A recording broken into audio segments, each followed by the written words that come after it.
Samsung on Sunday finally took the wraps off of its next-generation flagship smartphones, the Galaxy S9 and Galaxy S9. Of course, the release date, specs, and even pricing of these hotly anticipated new Android handsets were already common knowledge among smartphone enthusiasts. In fact, we can't think of any other Android phones that have ever leaked more extensively, with every last detail having been revealed well ahead of Samsung's unpacked press conference on Sunday. MWC 2018 is just getting underway and there are plenty of big announcements that will be made over the course of the next few days. BGR is on the ground in Barcelona to cover them all, but truth be told, the stars of the show this year are now behind us. No upcoming announcements have managed to garner even a small fraction of the buzz that Samsung's new Galaxy S9 and Galaxy S9 have surrounding their unveiling. And while we don't yet know everything planned for this year's MWC, we can still safely say that nothing set to debut at the show will be anywhere near as impressive as what Samsung has managed to put together with its new Galaxy S flagship phones. Though the phones are just now being made official, I got to spend some time with Samsung's Galaxy S9 and Galaxy S9 last week. Forget everything you thought you knew based on all the rumors and leaks because they never paint a truly complete picture. These new flagship phones are going to blow your mind. First things first, the Galaxy S9 and Galaxy S9 are not S upgrades, as had been rumored. This of course refers to Apple's practice of releasing iPhones with nearly identical designs in successive years. This has changed a bit in recent history since Apple decided to use its iPhone 6 and iPhone 6 Plus designs for 4 consecutive years, but you get the idea. Samsung's new Galaxy S9 and Galaxy S9 are unmistakably similar in design, but they are not identical, as had been reported. In fact, the differences are quite pronounced. This year's flagship Galaxy S phones sport a design that is clearly iterative, but there are a number of key differences. The bezels around the gorgeous Super AMOLED displays have been made smaller, the new 7000 series aluminum is stronger, and the glass is 20% thicker to increase durability.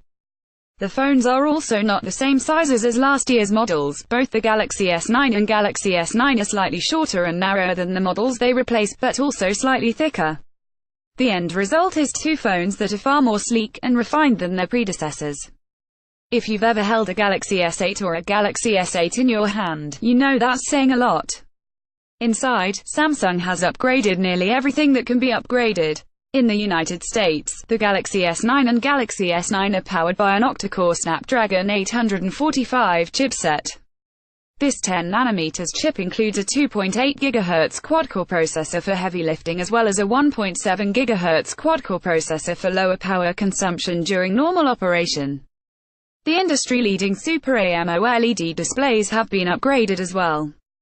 Sizes are the same, 5.8 inches for the Galaxy S9 and 6.2 inches for the Galaxy S9, but the screens are significantly brighter than they were on last year's models.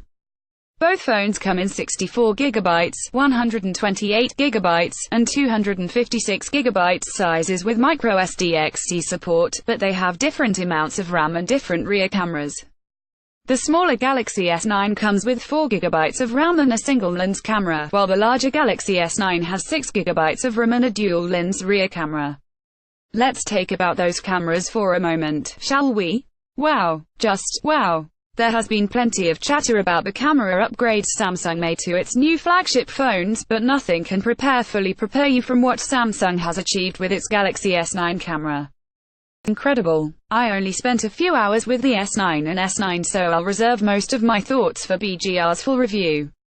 In that short amount of time, however, I was completely blown away by what I saw. Samsung calls its new camera a super speed dual-pixel camera, and as the name suggests, it's much faster than the dual-pixel camera Samsung introduced on the Galaxy S7 and then reused on the Note 7, S8, and Note 8. The new super speed version is better in literally every possible way, but it also introduces some impressive new technology. First, the camera on Samsung's Galaxy S9 and Galaxy S9 has dual apertures, which is a first in the smartphone industry. When shooting a scene with ample lighting, the camera uses an f2.4 aperture. In low light, however, it switches to a wide f1.5 aperture to let in as much light as possible. The user can also manually select which aperture size to use in the camera's Pro mode. Beyond that, Samsung's new Super Speed dual-pixel camera has a dedicated RAM chip, which means image data is processed right at the sensor rather than by the phone's main RAM. All that is well and good, but what does it mean for you, the user? It means dramatic quality improvements for low-light photography thanks to the wider aperture, and crisper photos with far less noise in any lighting situation. Of note, the Galaxy S9 includes a second 12-megapixel telephoto lens in addition to the main 12-megapixel wide-angle lens, adding two features that the smaller S9 doesn't have: optical zoom and a bokeh background blurring effect.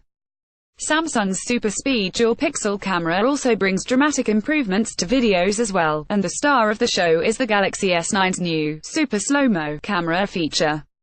According to Samsung, Slow-Mo was the most used camera mode on its Galaxy S8 phones aside from the standard camera mode, so it spent a ton of time enhancing slow motion on the Galaxy S9 and S9. Super Slow-Mo on the Galaxy S9 and Galaxy S9 can be captured with frame rates as high as 960 FPS in 720p HD resolution, and it looks absolutely incredible. Don't worry, we'll have samples in our full review. Beyond the clarity of slow-mo and the smoothness when shooting at such a high frame rate, there's also a cool mode that automatically switches from standard video capture to super slow-mo when motion is detected within an outlined area in the frame. This way, you can capture normal footage so you don't miss anything, and you'll automatically get great slow-mo footage when the action starts. Finally, these new phones offer Samsung's twist on Apple's Animoji from the iPhone X, as had been rumored. The feature is called Animoji on the Galaxy S9 and S9, and there are a number of different characters you can select that will mimic your mouth and facial expressions as you talk. Samsung has also added Snapchat-like filters to its new camera app, as well as a nifty feature that had been rumored for the iPhone X before it launched. Instead of only selecting different emoji from Samsung's stable of characters, you can scan your face and have the phone turn you into an emoji. Then you can record animations with your own emoji, or there are dozens of graphics that are created automatically, similar to Bitmoji but with little animations. I'll dive much deeper into Samsung's new Galaxy S9 and Galaxy S9 once I get my hands on review units.